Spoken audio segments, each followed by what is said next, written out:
When people think about script tattoos, they usually focus on the flourishes, the filigree, and all the fancy details that make the lettering look impressive. But the truth is, none of that matters if the foundation isn't solid. Today I'm designing a forearm script tattoo that says Bendecido, which means blessed in Spanish. The client sent me some reference lettering that he liked, but instead of copying it, I'm going to build the piece from the ground up and explain my thought process along the way. I like to keep the reference handy just so I don't steer away too much from the original idea that the client had.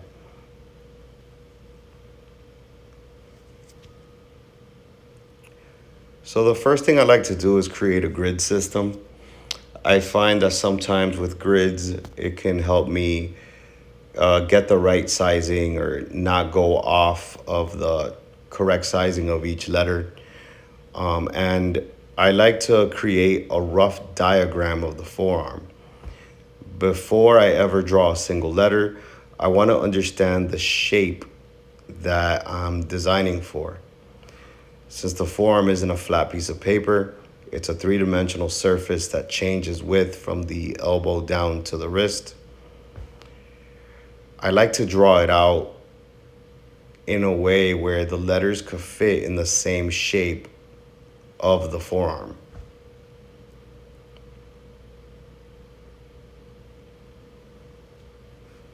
The lettering would need to be designed specifically for the body part it's going on.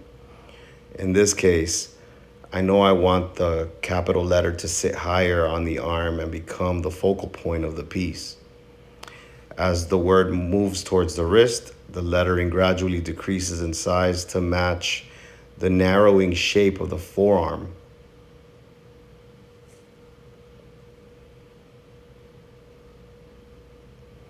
This will help the tattoo flow naturally with the body instead of fighting against it. Once I have the basic shape mapped out, I start laying down a series of guidelines. These guidelines may not look exciting, but they're one of the most important parts of the entire process. I establish a baseline for the lowercase letters, another line for the height of the capital letters, and then I determine the overall angle of the script. One thing that many people don't realize about script lettering is how important consistency is.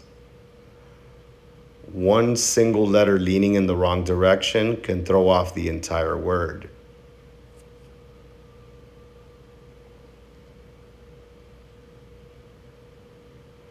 Even if someone can't immediately identify what's wrong, their eye will notice that something feels off.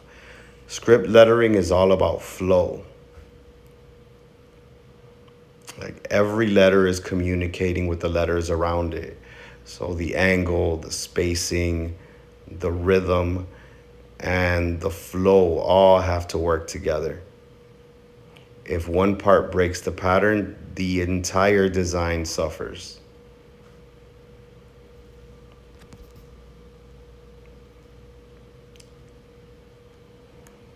And whenever you do script lettering, it's very important to check and double check and triple check your spelling.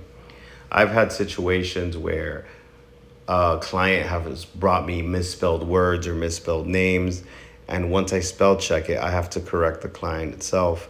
And it could just save you from a disaster, especially during the design process. I've had situations where I focus so much on the design that I'm not focusing on what I'm writing, and then I end up misspelling it.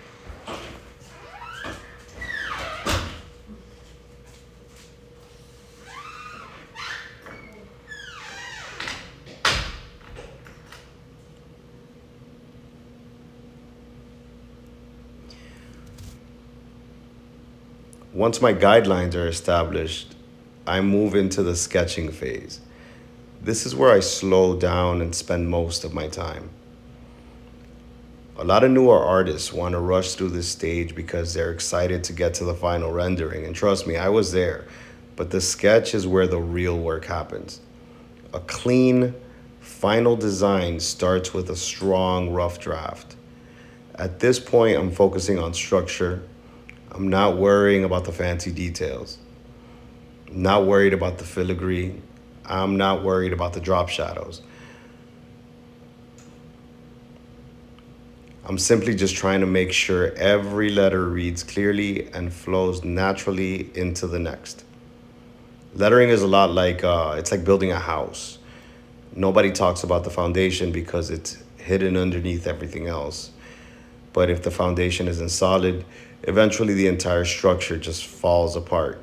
And the same thing applies here. The stronger the sketch, the easier everything becomes afterwards. I've been designing script tattoos for most of my career, so a lot of these decisions can happen almost automatically now. But that only comes from repetition. Thousands of hours drawing letters, thousands of hours studying spacing, flow, balance, and composition. I think the decorative elements are the easy part, to be honest with you. The fundamentals are what takes years to develop. As I continue to refine the sketch, I'm constantly just stepping back and looking at it, zooming in and out. Zooming in helps me solve the small problems, and zooming out helps me judge the overall composition. It's important not to get so focused on individual letters that you lose sight of the word as a whole. The goal isn't to create beautiful letters, it's to achieve a beautiful word. So once a sketch feels balanced, I move on to the final line work. For this stage, I'm using the script brush in Procreate. I've experimented with a lot of different brushes over the years, but I keep coming back to this one because of how smooth it feels. The taper's clean and the transitions feel natural, and I love the the fact that I can put a lot of pressure into it and get the desired weight that I want of the line, and I could get super thin lines if I'm very light with it.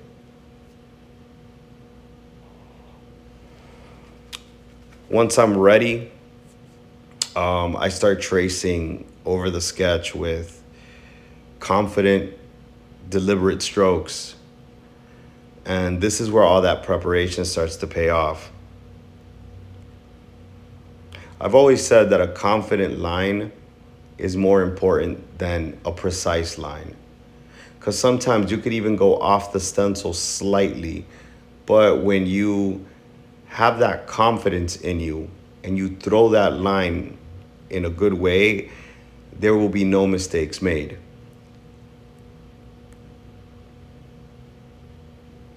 A good final line should feel intentional, not stiff, not hesitant, smooth and controlled. So as the lettering develops, I start adding stylistic elements and some filigree. The purpose of filigree isn't simply a decoration, it's a design tool. I'm using it to fill awkward negative spaces and create balance throughout the composition. The challenge is really knowing when to stop. Too little and the piece could feel empty, too much and the lettering becomes difficult to read. At the end of the day, readability always wins. If someone can't read the word, the design has failed its primary job. The flourishes should support the lettering, not overpower it.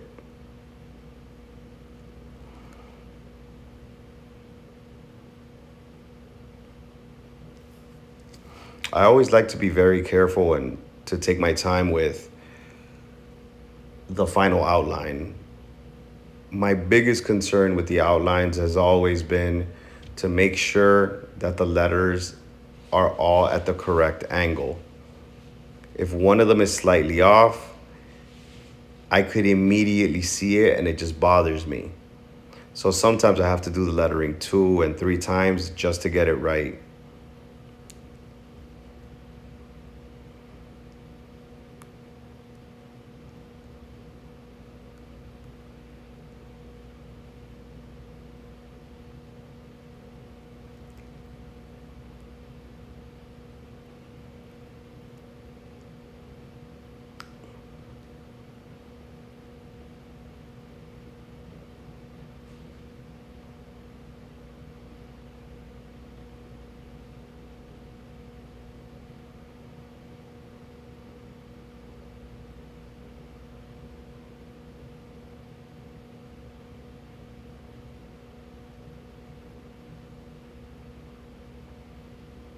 You should always pay close attention when you have repetitive letters.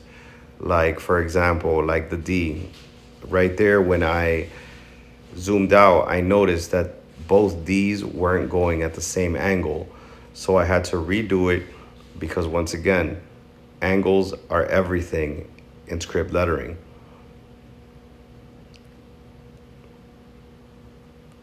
I think the first and the last letter of a word should always be the most impactful. And those are the ones where I break the rules on. I go a little bit off of the margin lines. I add a little extra flair to start off strong and end strong.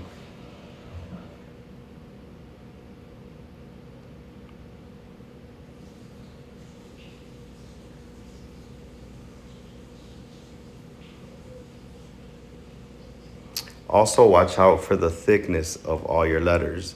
In this case, the B was a little thin once I zoomed out and observed it. So I went in for a second pass just to thicken it up a little bit. And now this is my favorite part of it, the filigree, the ornamental stuff, the stuff that makes it look elegant.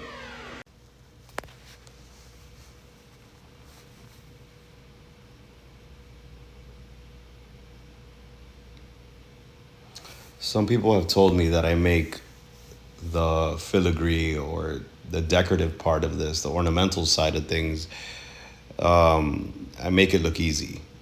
But that all honestly just comes with practice. Early in my apprenticeship, when I was learning lettering, I used to fill up sketchbooks with pages of just filigree. And realistically, all it really entails is just flow and pattern and understanding line weights, having some thick to thin lines, tapering at the right place, and knowing negative and positive spaces.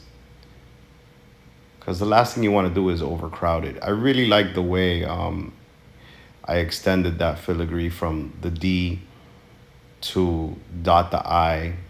I like making all my ornamental stuff work for me and work with the actual word. So if I could use it to dot the I or to add some style or to make a connection, I will. So it has a purpose. It's not just filling up space.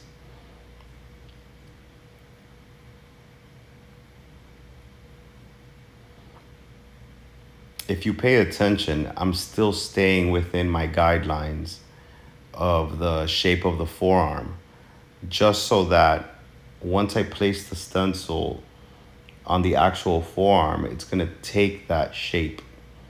I try to not do too much around the wrist area or around where the O would land, just because I don't want it to look so cluttered in that area, or I don't want it to have too much of a wraparound.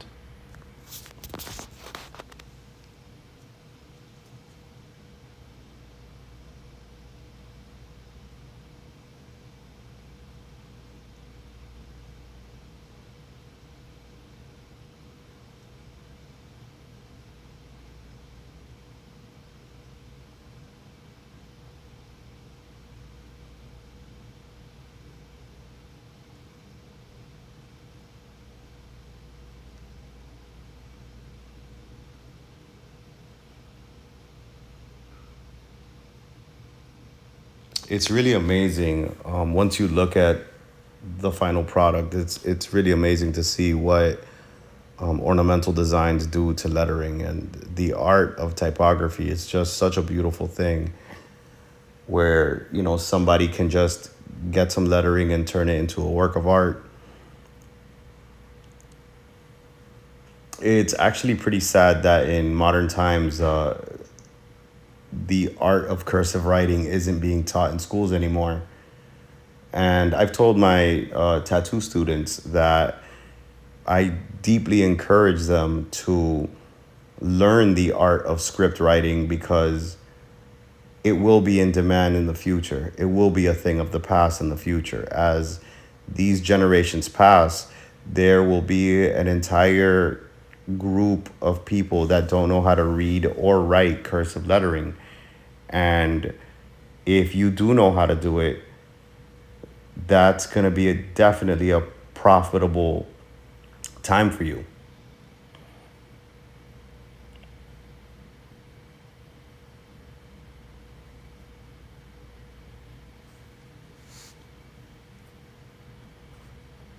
Now, one of the easiest ways to make script lettering stand out is by introducing a subtle drop shadow. Now, here I'm going to demonstrate two different methods.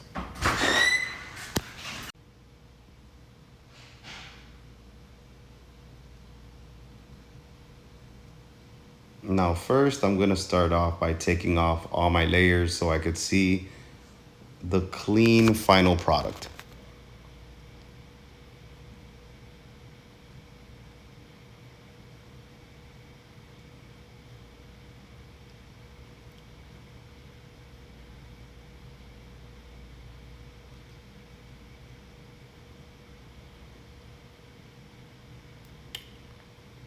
So once I'm done centering the piece and enlarging it, I'm going to go ahead and create another layer. I'm going to duplicate it. And I'm going to pick the bottom layer and I'm going to slightly move it towards the bottom. Right there looks well. And I'm going to go hit Gaussian blur. And you could go ahead and blur it to your liking. I like it very blurred to create a very soft drop shadow. It almost looks airbrushed. However, for tattoo purposes, I'm not really crazy about it. This one is more of a atmospheric shadow effect. It works well for digital artwork and graphic design projects. But for tattooing, I prefer to use the second method, which is the one I typically prefer. I duplicate the layer again, and I offset it slightly and reduce the opacity. This creates a cleaner edge and preserves the crispiness of the lettering. For tattoos, clarity is everything to me. The cleaner the design is on paper, the easier it is to translate onto skin. And just like that, the design is done. I hope you enjoyed the video.